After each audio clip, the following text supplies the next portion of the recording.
Құран қиссалары 2 күн. Жаһанның үнжу маржаны бисмилля. Бисмилля әр қайырлы істің бастауы. Біз де бисмилля деп кітабымызды бастайық.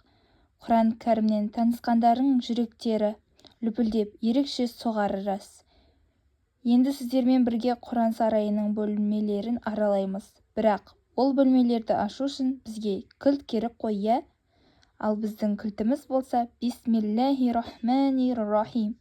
Бұл керемет сөз кітабымыз Құран кәрімде 114 рет аталады. Бисмилля, қандай керемет сөз. Сүйікті кітабымыздың алғашқы аяты. Адам бір үйренгеннен кейін бұл сиқырлы сөзді ұмытқысы келмейді.